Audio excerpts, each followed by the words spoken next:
신사임당과 리뷰영이 누가 잘못했는지 알려드림이란 제목으로 자청님의 블로그에 게시된 글입니다. 친구가 전혀 없는 주원규 PD는 전국적으로 욕을 먹고 있다. 그건 바로 리뷰영이라는 140만 과학 유튜버가 저격을 했기 때문이다. 정확히는 주 PD를 저격한 건 아니었다.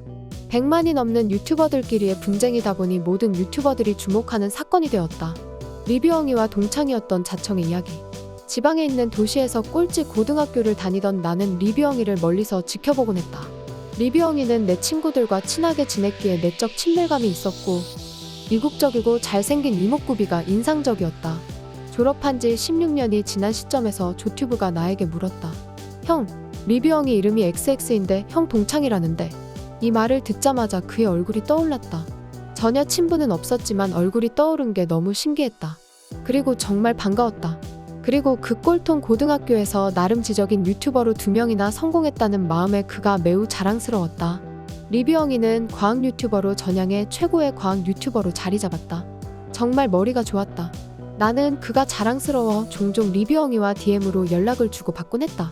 종종 사람들과 대화하다가 리뷰영이 언급이 나오면 내 동창이야 라고 친분도 없는데 자랑하곤 했다.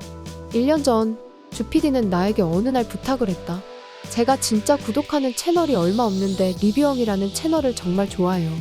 자청님이랑 아는 사이라면서요? 저 정말 친해지고 싶어요. 나는 그 말을 듣고 정말 놀랐다.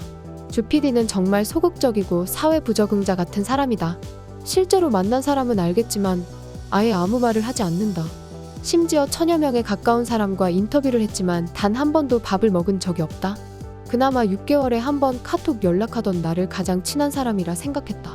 난 그게 농담인 줄 알았는데 더 가까워진 뒤 알았지만 진짜 지독히 내향적인 사람이었다. 진짜 친구가 없다. 그런 사람이 리뷰영이 연락처를 알려달라고 했으나 나는 놀랄 수밖에 없었다. 그래서 나는 리뷰영이에게 구 신사임당이 너의 너무 팬이라고 하는데 번호를 줄 수 있냐고 물었다. 그에게 전화번호를 땄고 이 번호를 주PD에게 건넸다. 나는 예상했다.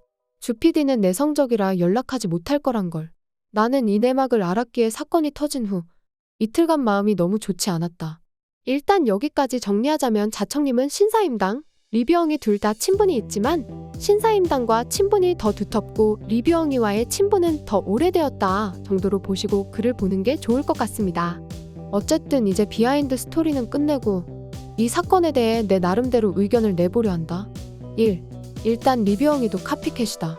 앞에 있는 영상들은 그나마 우주니까 비슷하다고 할 수 있지만 마지막 사진은 사실 표절 사실을 피해갈 수 없다. 일단 나는 사업 13년 차로서 표절을 극도로 싫어한다. 나는 10년간 수많은 카피캣을 봐왔고 좀 과장하면 100번이 넘는 소송을 진행했다. 내 사업과 컨텐츠를 베낀 수많은 사람들을 처단해왔다. 나는 표절을 하는 인간을 거의 인간 취급하지 않는다. 이 부분에 대해선 내 블로그에서 여러 번 다루었다. 일단 리뷰영이가 카피를 했다고 하지만 리뷰영이를 나쁘게 생각하지 않는다. 썸네일은 같지만 유튜브 안에 있는 내용은 다를 확률이 매우 크기 때문이다. 물론 썸네일을 통째로 완전히 카피하는 건 좀 그렇지만 그 안에 있는 내용물만 다르다면 나는 어느 정도 괜찮다고 생각한다. 리뷰영이가 김춘삼을 저격한 대로 내용까지 완전히 카피한다면 정말 그건 문제가 있다. 그건 표절이며 범죄이다. 즉, 리뷰영이는 썸네일을 따라하긴 했지만 내용을 카피한 건 아니기 때문에 문제가 없다고 본다. 마찬가지로 노아의 이아이가 썸네일을 추천해주는 것은 아무런 문제가 되지 않는다. 칼은 사람을 행복하게 해주기도 하지만 누군가를 죽이는 데 쓰이기도 한다. 어느 날 칼에 의한 살인사건이 일어났을 때 여기에서 칼을 만든 사람이 범죄자가 아닌 것은 초등학생도 아는 상식이다. 그리고 주원규 PD는 내용까지 완전히 똑같이 가라라고 말한 적도 없다. 즉, 언론이나 유튜브에서 말하는 주원규는 악당이라는 말은 틀렸다. 그는 그냥 친구가 없는 사회 부적응자일 뿐이다.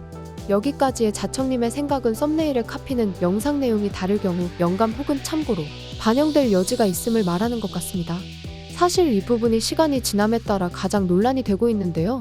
우주고양이 채널이 내용 카피를 하고 자랑스럽게 떠든 것은 분명하나 리뷰영이 채널도 해외 채널의 썸네일을 카피한 것이 아니냐는 의혹이 제기되면서 리뷰영이와 김춘삼의 구도가 아닌 전 신사임당 주원규와의 대립에서 나오는 가장 큰 문제라고 생각됩니다.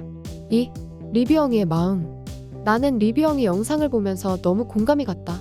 나는 13년째 내 사업을 베끼는 인간 쓰레기들을 처단하며 살아왔기 때문이다. 리뷰영이 영상을 보면서 나도 피가 거꾸로 솟았다. 본인이 수개월간 논문을 찾고 공부한 내용을 도둑이 3시간 만에 베껴서 만들어낸다면 얼마나 피가 거꾸로 솟을까? 리뷰엉이가 몇 주 동안 공부하고 연구했을 장면을 생각하니 마음이 아팠다. 3. 리뷰엉이는 정말 주PD의 인생을 망치고 싶었을까? 리뷰엉이는 주원규 PD를 공격할 마음보다는 다른 과학 유튜버들을 보호하고자 하는 마음이 컸다고 생각했다. 리뷰엉이의 목적은 본인의 화도 있겠지만 과학 유튜버 생태계 자체를 지켜내고 싶다는 마음이 강했을 거라 생각한다. 그래서 김춘삼을 공격했는데 불똥이 주PD에게까지 튄 것이다. 물론 주PD가 좋다고 박수친 장면에서 주PD에 대한 화도 났을 거라 생각한다. 이 부분에 대해선 주PD도 김춘삼님이 이 정도까지 베꼈을 거라 생각 못했을 것 같다. 4. 노아 AI는 문제가 있을까? 노아 AI를 사용해본 사람으로서 전혀 이 프로그램에는 문제가 없다. 나도 노아 AI를 자주 써봤지만 내 썸네일 중에 그 어떤 것도 표절을 한 게 없다.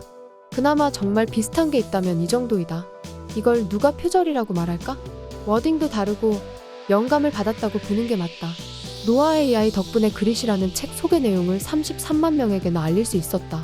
칼은 누군가는 좋은 곳에 사용하고 누군가는 살인을 할 때 사용한다. 노아 AI 자체가 문제가 되지 않는다고 본다. 나는 주PD의 강연을 수없이 들어봤다. 그는 병신이 아니다. 사람들에게 표절하세요라고 말하는 지능 낮은 사람이 아니다.